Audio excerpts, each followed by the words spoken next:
This episode of the Music Tech Teacher podcast is brought to you by Smart Music. Still the trusted way to connect teachers and students, the new Smart Music is in the cloud, so it works with the devices your students have today. Best of all, you can use it for free. Learn more at smartmusic.com. You're listening to the Music Tech Teacher podcast, episode number 14. Welcome to the Music Tech Teacher podcast. Music tech tips, lesson ideas, advice, news, and interviews, especially for music teachers. Brought to you by midnightmusic.com.au. Hello and welcome to another episode of the Music Tech Teacher podcast. I'm your host, Katie Wardrobe from midnightmusic.com.au, a place for music teachers to get the help they need with using technology in music education. I wanted to talk today about the way that technology has truly transformed my whole process of arranging and composing. I began arranging in the mid to late 80s when I was still in high school, and at the time I was singing in a lot of a cappella groups and choirs, so I was doing a lot of arranging for vocal groups essentially. Now those days were pre-internet, so I really didn't have the luxury of doing things like Googling the lyrics to a song, which we all take for granted these days. In that instance, I had to listen to the recording a lot of times and write the lyrics down bit by bit, and they had lots of mistakes and it was quite hard work, and just doing that little part of the arranging process took quite a long time. I also had to buy an entire album if I just wanted one particular song, because there was nothing like the iTunes store or Spotify or Pandora where you could pick and choose what you wanted to listen to, and that made it quite hard. It was a bit of a barrier to arranging music. I even once went shopping for a CD player that had responsive fast forward and rewind buttons, which would make my transcribing of music easier. There was a lot of strange looks from the person who served me in the shop that day as I was testing out the buttons on different machines in there. And, you know, when I think back to that now, things are so different these days because of technology and the changes that have happened. It's really been a big improvement in my workflow and the process, and it's greatly influenced the speed at which I can arrange music nowadays. And although it was hard work back in those days, having lived through that time really makes me appreciate everything we have now even more. I wonder sometimes whether my own kids who are in primary school still, whether they'll actually have an appreciation for all of the things that they have available to them today.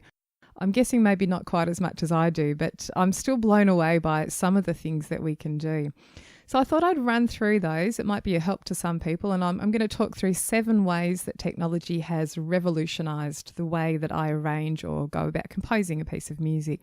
So the first one is inspiration. Now, as an arranger, I mostly do arranging rather than composing, and as an arranger, I'm often needing to find songs to arrange. I got into the habit quite early on of listening to every piece of music with my what I call arranging ears turned on. So I kind of listen to songs, and in the back of my mind, every song is potentially some kind of arrangement in the future, whether I need it to be or not. And I found that inspiration can come anytime and anywhere. So sometimes just listening to watching a movie and listening to the soundtrack might make you realize that there's some great song that's being used, and that might really suit, you know, the group that you're working with at that time. Songs on the radio, of course, are fantastic and great to listen to as well. And the unfortunate thing in those early days is that I would listen to a song on the radio and the song would kind of disappear, because often the person on the radio, the DJ, wouldn't say the title or the artist. Sometimes you had no idea what that song was, and you know, these days it's fantastic because you can do things like Shazam, you know, open up the Shazam app on your smartphone and Shazam the song, and instantly you do know who's performed it, what the song title is. You can even get a link to the iTunes store to purchase the song or access it on Spotify. And things like that just weren't around in those days. So I do remember even working in a music shop myself and people coming in and just singing parts of a chorus, hoping that the people who worked in the shop would be able to recognise the song so they could buy the sheet music for it. That was the way that it happened in those days. So the first thing that I'm really grateful for now is things like Shazam, which allow me to quickly identify songs. And you can even kind of keep track of songs that way. So I can look back at the Shazam app on my phone and see what I Shazammed recently. And it can keep track of the songs that I've heard, which I think might make a good arrangement. Now, another app that I've used, which is also useful, is called SoundHound. I haven't had a need to use it recently, but it's one of the apps that you can actually sing a melody into. And provided that melody is something that's on their database, it can identify the song for you. It works quite well. I mean, it hasn't got every song in their database. So if you're thinking of an obscure kind of song, you're probably not going to find it in there. But I have sung into it even different parts of songs. Like, for instance, if you sing part of The Lion Sleeps Tonight, you might sing the chorus kind of bit and it will come up with that song. Or you might sing the first part of the first verse and it will still identify the same song. So I found that kind of mind-blowing for things that are fairly common. That can be really useful. And even classical music, I've sung some classical music themes into it and it's popped up with the right ones. So that's been really great. Now, the fantastic thing in addition to identifying songs is just having music on demand anytime I need it, anywhere basically. So I use Spotify a lot. I also use iTunes Music, but mostly Spotify. And that's a fantastic thing, being able to have access to individual tracks instead of, like in the olden days, having to purchase an entire album. So I remember the days when you had to spend sort of $25 or $30 on a whole CD just because you wanted a single song. And I love the fact that you can just access one song out of some, larger album. It's really great. You can easily discover music on those services too. And if you have an account set up, for instance, I have an account set up with Spotify, it kind of knows my taste in music and will actually give me a new list of music every Monday, a Discover Weekly playlist they call it, and it just randomly picks stuff that it thinks I might like. I found some fantastic bands and artists through listening to that playlist each week. I make a habit of doing that. I have it on while I'm working. And I just, pick and choose the ones that I like. I will save into my own playlist so that I can keep track of them. So that's been a fantastic way to find new music altogether, and also new cover versions of songs that you might already know. That's been really, really good. YouTube is also a great place to listen to and view, of course, view music as well, from all eras and styles. And this is the way my own kids mostly listen to music, rather than, well, they do use Spotify a lot, I should say, but they also use YouTube equally to listen to music, and we'll just have the video playing in the background while they're doing something. So that's also a great place to find music. And I love it's a danger as well, but I do love their related videos that pop up in the right-hand side. You can easily lose track of time on there, but it can be also a great way to discover new music. Now, number 2 is keeping track of songs. So once you've found some songs, you may not use them straight away for an arrangement or something. They might be just there to inspire you, or you might just think you want to keep it just in case for the future. Now, I've always kept these just in case lists of songs that I might want to use at some point. And I've had them, kind of divided into different categories or with different characteristics, grouped together. So maybe there might be some fast songs in a group together, or slow songs, or Christmas songs, or pentatonic-based songs, or pedal note songs, and so on. For the workshops that I run with teachers and for my online courses, I'm often devising a lesson plan which includes some kind of songwriting aspect to it. And I like to include some limitations, some kind of limitations on the composition process, because it makes it easier. So something like using a pedal note in a song or as the basis of a song can be really useful. And it's nice to have examples to play of pedal note songs. So at the moment, I have a Spotify playlist which has pedal note songs in it. And it includes things like recent stuff like Shawn Mendes and Guy Sebastian, who's an Australian artist here. Both of them have songs in the past 12 months or 24 months or so, which use the pedal note kind of thing. So I have a playlist of those saved, and I have another one of the cycle of fifths being used as an example in a song, or 3 and 4 chord songs is another thing. Now, that's been great, having a playlist that you can save like that. It just means you've got access to it anywhere and you can instantly hear the song when you need to. In the past, before those services, I had just a handwritten list, and that worked okay, but you had to kind of remember the song and be able to sing it in your head. And it's just, I really love the ability to play instantly anything that I want to. So in addition to playlists in Spotify, and as I said, I label them with the category or characteristic or style. So my pedal note song playlist, it does actually have that title. I also save some of the songs onto Pinterest. So I use Pinterest to save links and share links with other people. And I have a couple of Pinterest boards, so collections of links set up to specific things. For instance, I have one collection which is 3 and 4 chord songs, which is called Pop Songs for School. So it's just some great pop songs which have simple chords that school kids can play. And on Pinterest, I've basically pinned or saved the YouTube video. So you can go to there and I can see instantly the collection of YouTube videos that match with those songs. So again, it's just a really easy way to access all of that information. I do also have lists, written lists as well, and I used to use Evernote a lot for this. I've kind of moved away from that because I find Google Docs is just proving to be a little bit more useful for me nowadays because I work with other people and I can more easily share things in Google Docs and they can also edit them more easily. So I do keep lists in there, and again, it's a thing that I can access from any device, so I can look at it on my phone or my iPad or on my laptop computer.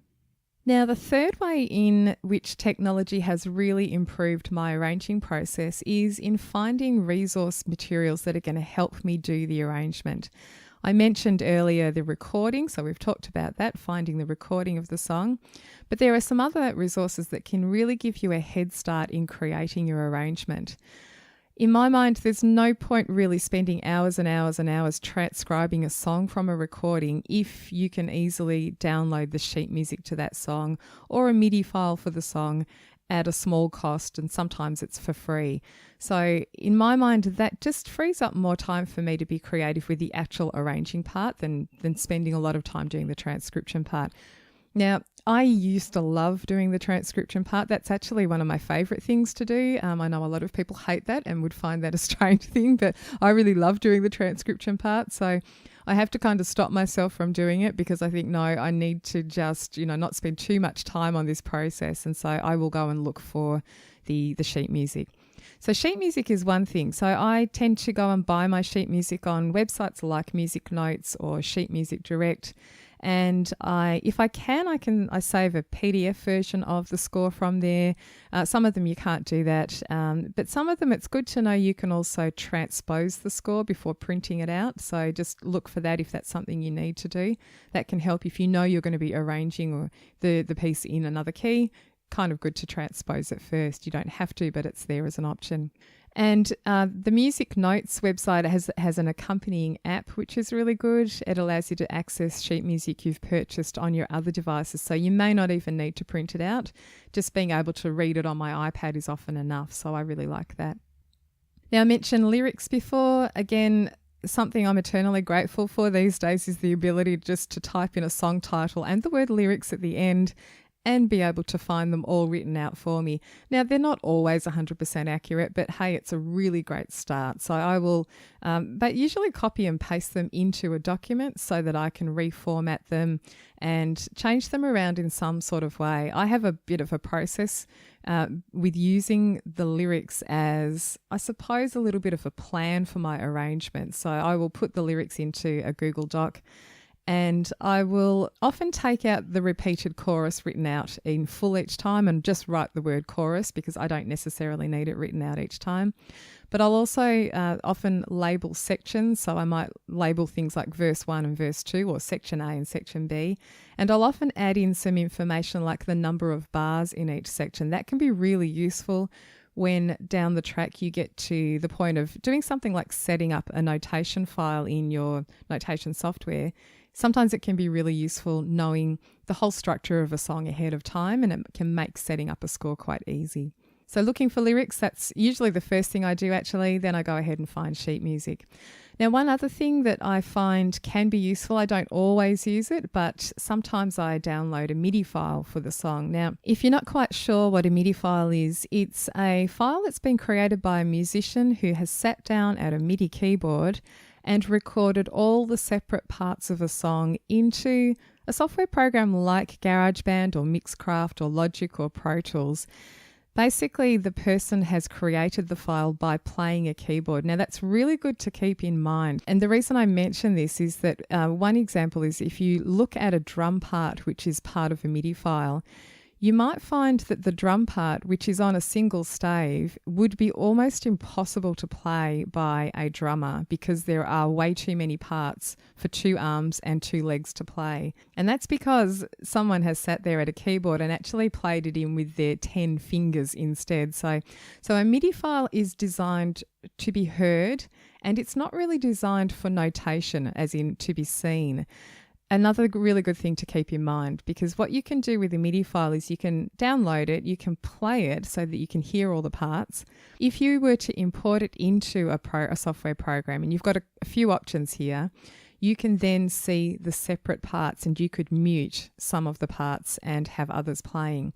So if you were to bring a MIDI file into something like GarageBand as an example, you would see separate tracks which were all in the program there, and you could mute, say, the vocal part. You could just have the keyboard part playing and the drum part, or you could mute the bass line, or you could mute the keyboard part. You can mute and solo any of the parts that you want. Now, that can really help you when you're arranging. So if you don't have the time to transcribe from a professional recording of the piece of music, you might be able to get the MIDI file and actually isolate the different parts. I have found this useful in a number of ways. One of the ways that I have used MIDI files, and I'm going to warn you that this is not a perfect process, but you can actually put a MIDI file into a software notation program like Sibelius or Finale or Noteflight or MuseScore. And if you want information about notation software programs, I actually just did an episode on those. So if you want to know about the sorts of notation software that's available to you and which one you might choose if you're looking for one, you can go back and listen to episode 13 of this podcast. But what you can do with the MIDI file is bring a MIDI file into the notation software, and it can be a way of getting the notes into that software quickly without having to manually enter everything yourself. It's not all smooth sailing. If you've tried this, I know you will understand what I'm talking about. It can look really, really messy on the screen when you open up the MIDI file. And sometimes, in all honesty, it's not worth the hassle. So the amount of fixing up you might need to do in your notation software may negate any speediness that you might gain from importing the MIDI file in the first place. So you really do have to weigh it up. However, I have worked out quite a number of techniques over time that have made this transfer of MIDI data into the notation program a much, much better experience than what I was doing originally. And when it works well, it can really save you hours of time of note input. So if you're interested in knowing more about that process, I cover it in a course that I have, which is designed for Sibelius, but the general principles would work, I think, for other notation programs as well. And that's inside my Midnight Music community, which is an online learning space for music teachers wanting to know more about technology. So some tips in there, and it can be really useful and time saving in the long run if you do know a few tricks, how to get the MIDI file to look good in the first place. One of the biggest tips that I can offer is that when you import the MIDI file into your notation software, you often get to choose some settings.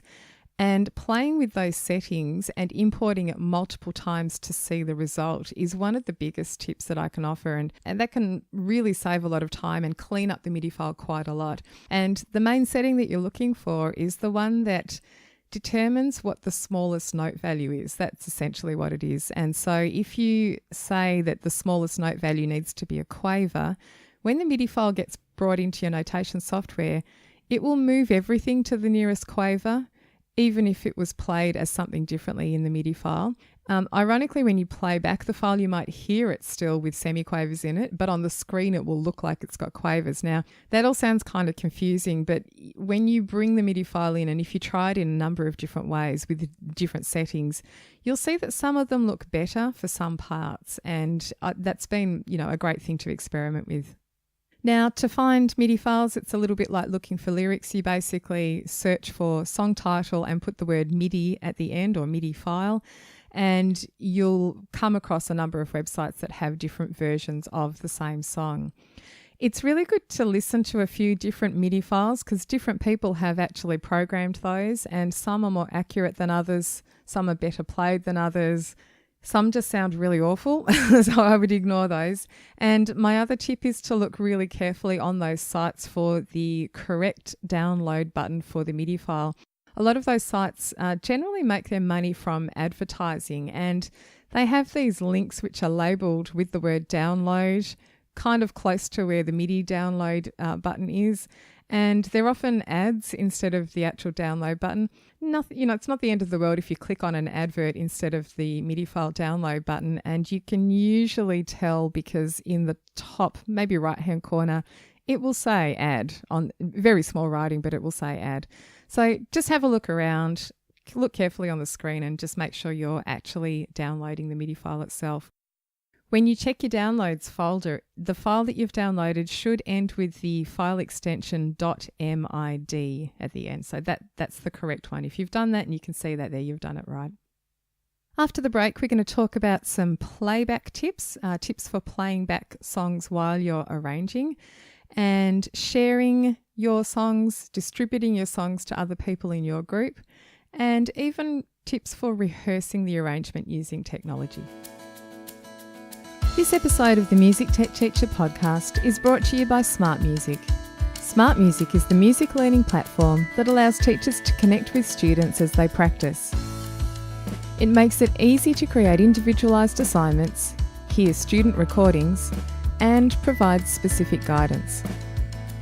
Smart Music also empowers students by providing them with immediate feedback, both in terms of rhythm and pitch. This feedback transforms practice from passive repetition to active learning. The new Smart Music brings these resources into the cloud, so they work with Chromebooks, iPads, and other devices your students use today. Best of all, you can use it for free with limited repertoire, or access the full Smart Music library with an affordable pricing model that can be customised to fit any sized program. Learn more at smartmusic.com. So the fourth way that technology has really helped my arranging process is playing back of the audio file of the song. It's really super helpful if you can find a way to play back your song which allows you to start and stop it very quickly, allows you to transpose the song, one which allows you to slow down or speed it up, and even to set up a repeated loop, so setting up a small section of a song that can play over and over and over again. Now, the reason for this is that often when you're arranging, you kind of are transcribing at the same time, and you might need to hear a section over and over again. And to be able to do things like start and stop quickly, that can really speed up that process, and it saves you doing that thing which I talked about earlier, which is going shopping for something like a CD player which has responsive start and stop buttons. Now, when music moved into a more digital format and, people started using iTunes, I was just using the iTunes window to play back my music. It really wasn't that great or very useful. And I moved on to finding something else, another couple of solutions. Now, one of the ones that I used early on is software called Transcribe, and it's a paid desktop app. really good. You can do all of those things that I mentioned. You can actually label sections of the song. You can set up a small loop section. You can transpose at the click of a button. You can start and stop really easily. You can speed up and slow down the music as well, and really useful, and it really did speed up my time in arranging. I also used at times Audacity. As actually before I discovered Transcribe, but Audacity, which is free audio editing software, you can use, in much the same way. And as I said, it's free. So if you're looking for a low cost or free solution, that might be the one that you go for. You can import a file into Audacity. You can see the waveform. It's really easy to pinpoint where you want to play back from. You can just click on the waveform and it will play back from that point. You can really easily transpose the music and speed it up and slow it down simply by going into the effect menu and choosing change tempo or change transposition, basically transpose the song. So that's one option there. Now, it's okay. It's not as elegant a solution as some of the other ones, like the other one that I mentioned, the Transcribe software. But nowadays anyway, I'm finding that I really do use my smartphone or iPad for this. And the apps that I've found over the years, which I really like and work really well, there's two of them. One's called AnyTune Pro and the other one's called the Amazing Slow Downer. Now, there are free versions of both of these apps, but really you're going to need the paid version if you're going to want to access an entire song. And in the past, I've really loved AnyTune Pro over the Amazing Slow Downer for a number of reasons. And really, I do still prefer the interface of that one. The way it looks on the screen is, much easier. You can see the whole waveform of the song. So it's really easy to kind of visualize where you are in the song, and you can really quickly pinpoint the place you want to play back from. Now, the Amazing Slow Downer does the same sorts of things that AnyTune Pro does, but it doesn't show you that waveform on the screen, and it's a bit plainer to look at. I've always thought it was a bit plainer. I do prefer the look of AnyTune Pro. However, recently, because I'm using Spotify a lot, only one of them allows access to your Spotify library, and it is the Amazing Slow Downer. So that's the one that I'm using more often now. It allows you to access songs in your library, and you can basically play the whole song back and do all of those things that you need to do. AnyTune Pro, unfortunately, does not have access at the time of recording anyway, doesn't have access to Spotify. I understand that they're working on that. There's, talk about that in their forums. So I'm guessing it will come at some point. And when it does, I will revert back to using that one because it really is my preferred one. But with both of those apps, regardless, again, you can really simply and easily transpose the song just by tapping a button. And basically you just tap a plus button to go up by semitone or a minus button to go down by semitone, or you drag a slider to change the tempo of the song. And it's really cool. So easy. You can set up, I used AnyTune Pro a lot to set up a loop section of a song. And I really like the way in AnyTune Pro that you can label song sections as well.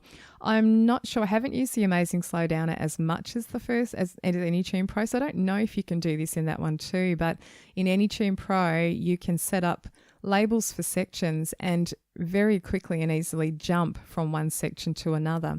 So for instance, in a pop song, you could let the song play through and you can put markers at the very beginning of the song, and then when verse 1 starts, and then when the chorus starts, and then when verse 2 starts, and then the bridge, and then the chorus, and so on, all the way through the song. You can actually label them so that on the waveform you see the word chorus or verse pop up as it's approaching, as you're playing the song back. And you can tap a button which allows you to jump back and forth between these markers. So it's really brilliant. If you need to jump back quickly to the beginning of the verse, you just press the back button and it will take you straight there, or forward to the chorus, or back to the previous chorus, and so on. So I really do love those options, and those apps have made life a lot easier. Now, both of those apps have iOS. Well, AnyTune Pro has an iOS version, which is around $15 for the paid one. They also have a Mac desktop version too, which is around $30 or so. The Amazing Slow Downer has an iOS version and an Android version, and again around $15 in price. And then they also have a desktop version for both Windows and Mac computers, which is around the $49 mark.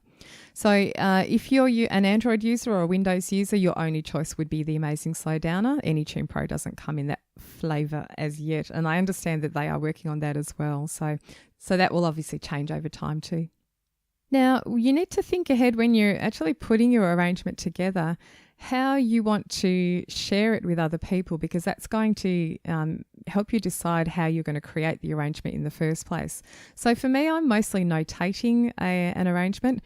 Not everybody does that. My brother does a lot of arranging for an a cappella group that he's involved with, which is all guys, and hardly any of them read music. So he actually records all of the parts for the a cappella arrangements, and they learn it by ear. So they listen to the recording of all the parts that he's recorded himself. So you need to decide what you're going to do there. So mostly you would either notate or audio record the piece. The other option is, again, like I mentioned earlier, you could create your own MIDI file by playing all the parts into sequencing software. That can be a useful thing.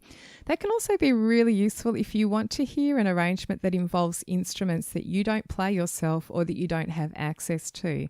So, for instance, if you wanted to create an orchestral arrangement, you can easily play in the parts of the violin and the viola and the cello and the double bass and all of those other instruments. You may not have access to those yourself to play, or you might not be able to play them, or you might not have friends that you can call up quickly to come and record. And that can be a great way to just hear your arrangement even before you get it off to a group. So that might be something you want to do. Of course, if you're notating your piece of music, you'll also get the playback aspect of that as well. And, you might find that the parts don't sound quite as good in a notation program because the sounds are generally not quite as good as some of those other software programs which are designed specifically for audio stuff. So you need to toss up what you want to do there. Having said that, you can purchase sound libraries to improve the default sound libraries that come with your notation software. So you just need to decide whether that's important to you. Now, the sixth way that technology has changed the way I arrange music is to do with distribution of the arrangement. And once again, that's changed dramatically over the years. So if you have a notated arrangement, this time, of course, you can print out the scores to distribute to the people who are going to sing or play your piece. You can email PDF versions of the score. So even better, I love the fact that nowadays you can have a digital version of the score and you don't have to rely on a specific number of photocopies to be made or printouts to be done for a rehearsal. The export as audio function in your notation software can also be really useful too. So when I was singing with an a cappella group, I used to notate the arrangement, send a digital copy, a PDF version of the score to the other people in the group. And I also used to export a number of audio versions of the score as well. And this was in order for us to have our own rehearsal or backing tracks to sing along with before we actually got to the group rehearsal. So I created like a karaoke version for each of the parts. And that was done by basically muting the parts. So for instance, I sang the top soprano part. I would create my own karaoke version, sing-along backing track by muting my own part in Sibelius, and then I would export everybody else's part as a group together, which basically gave me everyone else's part without mine, and I could sing along with that in the car and all sorts of things. So that can be really, really useful. You can also do the reverse of that as well. So if your tenor, for instance, wants to just hear the tenor part on its own, you can mute everybody else's part or solo the tenor part and just export that on its own.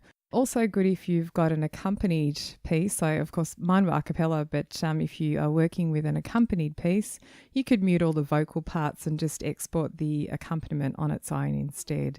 And again, great to distribute that to the choir members or a cappella group members.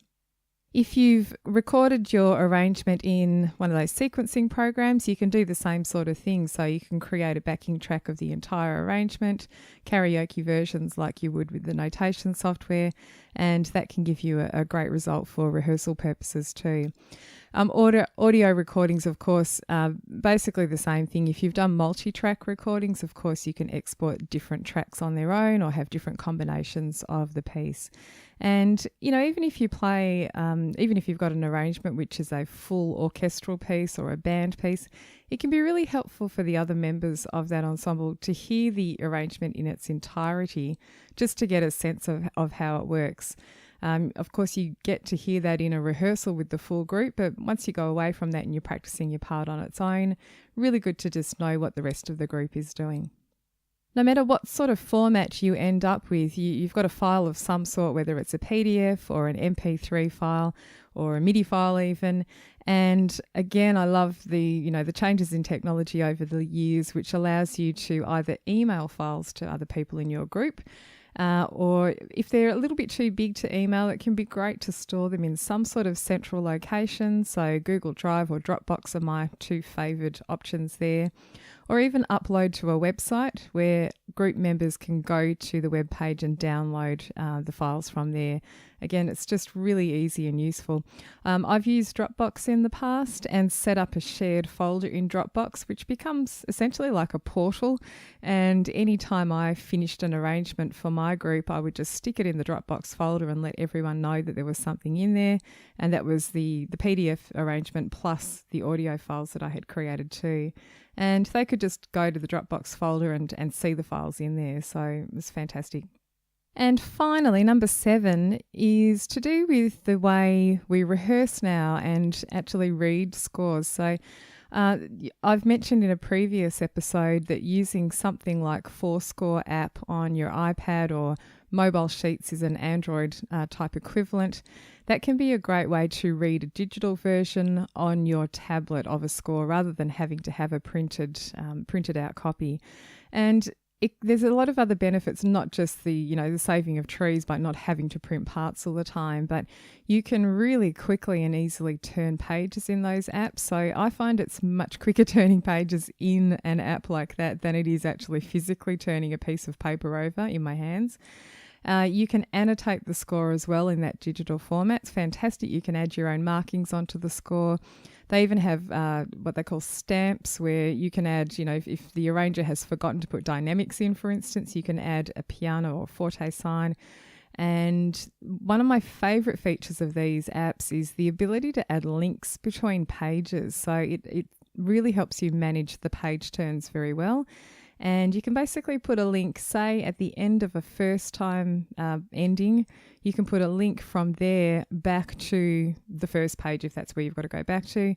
You can put a link from one to the other so that when you reach the end of the first time ending bar, you can just tap and it will take you straight back to where you've got to go without you having to flick through pages and work out where that repeat sign is, as we've all had experience with in rehearsals before. Great in that coda situation as well. So, you can put a link in where you've got to go to the coda and you can just tap on the score and it will take you instantly to that point.